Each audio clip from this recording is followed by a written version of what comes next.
Sir pass ಆಗ್ತೀರಾ, IPS officer ಆಗ್ತೀರಾ, service ಎಲ್ಲಿಂದ ಆರಂಭ ಮಾಡಿದ್ರಿ ಸರ್? ಫಸ್ಟ್ ನಾನು ಪ್ರೊಬೇಷನರ್ ಫಸ್ಟ್ ಹಾಸನ್ ಪ್ರೊಬೇಷನರ್ ಇದ್ದೆ. ಅದೊಂದು 6 ತಿಂಗಳು ಇರ್ತದೆ ನಮಗೆ.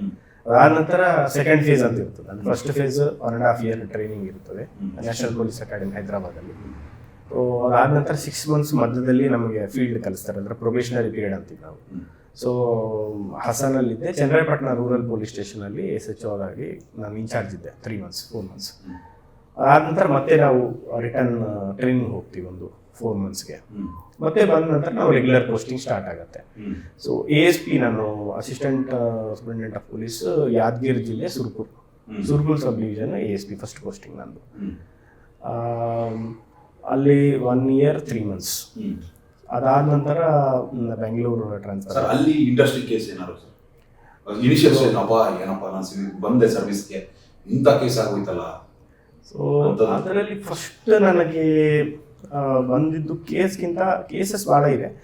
ಬಟ್ ಫಸ್ಟ್ ಕೇಸ್ ಬಂದಿದ್ದು ಅಂದರೆ ಲಾ ಆ್ಯಂಡ್ ಆರ್ಡರ್ ಇಶ್ಯೂ ಆಗಿತ್ತು.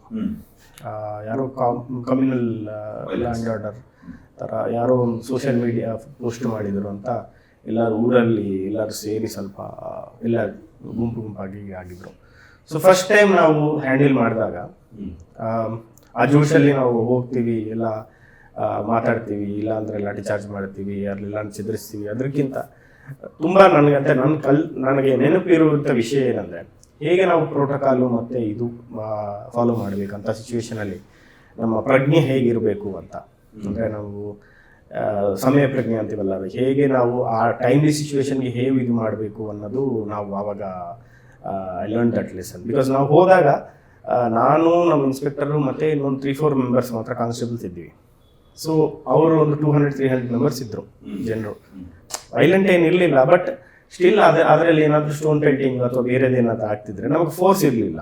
ಸೊ ಫಸ್ಟ್ ನಾನು ಮಾಡುವಂಥ ಕೆಲಸ ಏನಿರಬೇಕಾಯ್ತಂದರೆ, ಫಸ್ಟ್ ನಾನು ಫೋರ್ಸು ಗ್ಯಾದರ್ ಮಾಡಿಕೊಂಡು ಸೀನಿಯರ್ ಆಫೀಸರ್ಸ್ ಕೇಳಿಕೊಂಡು ವೈರ್ಲೆಸ್ಸಲ್ಲಿ ಎಲ್ಲ ಹೇಳ್ಕೊಂಡು ನಾನು ಅಲ್ಲಿ ಹೋಗಿ ಪ್ರೆಸೆಂಟ್ ಮಾಡಿ ಅಟೆಂಡ್ ಮಾಡುವ ಆ ಪ್ರೋಟೋಕಾಲ್ ಏನಿದೆ ಫಸ್ಟ್ ಟೈಮ್ ನನಗೆ ಗೊತ್ತಾಗಲಿಲ್ಲ.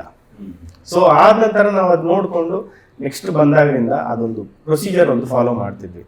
ನಮ್ಮ ಫೋರ್ಸ್ ಗ್ಯಾದರ್ ಮಾಡಿಕೊಂಡು ನಮ್ಮ ಆಫೀಸರ್ಸ್ನು ಎಲ್ಲ ಬ್ರೀಫಿಂಗ್ ಮಾಡಿಕೊಂಡು ಏನು ಪ್ರಾಬ್ಲಮ್ ಅನ್ನೋದು ಹೋಗಿ ನೋಡಿಕೊಂಡು ಅಲ್ಲಿ ಮಾತಾಡಿ ಹೇಗೆ ಕಂಟೈನ್ ಮಾಡಬೇಕು ಅನ್ನೋದೊಂದು ಈಗ ಅಂತೂ ಎಕ್ಸ್ಪೀರಿಯನ್ಸ್ ಅದು 10 years ಆಗಿದೆ ಸರ್ವಿಸಲ್ಲಿ. ಸೊ ಸಿಕ್ಕಾಪಟ್ಟೆ ನಾವು ನೋಡಿದ್ದೀವಿ. ಸೊ ಬಟ್ ಫಸ್ಟ್ ನಾನು ಇದ್ದಾಗ ಫಸ್ಟ್ ನನಗೆ ಭಾಳ ನೆನಪಿದೆಯಾ ಆ ಇನ್ಸಿಡೆಂಟ್ ಕಮ್ಯುನಲ್ದು.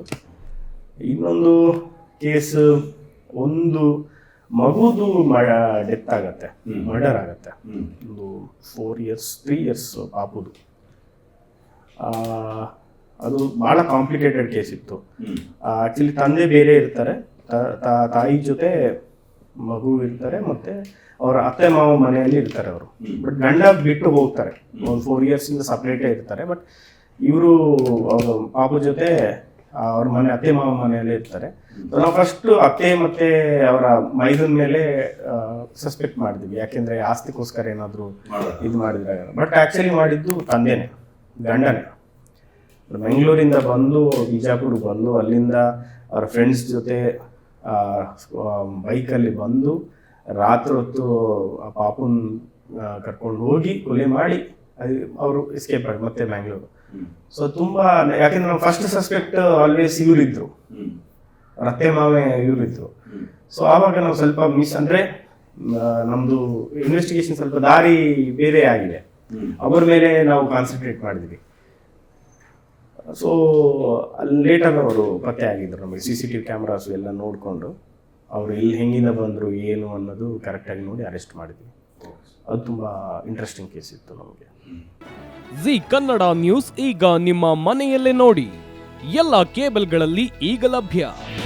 ನಿಮ್ಮ ನೆಚ್ಚಿನ ಜಿ ಕನ್ನಡ ನ್ಯೂಸ್ ಈಗ ಸನ್ ಡೈರೆಕ್ಟ್ ನಲ್ಲಿ number 292, Tata play number 1664, Jio TV number 1334, NXT digital number 30, in cable number 30, city networks 51, U digital number 162, GTPL number 17, Rockline telecommunications number 42, Shri Basaveshwara cable number 168, rural cable network 60, Vinayaka digital 57, Abhishek cable 821, city channel 53, Siddeshwara cable network 57, V4 digital Infotech 628, Surya digital networks 53, Gajanan digital number 836, Malnad Infotech private limited number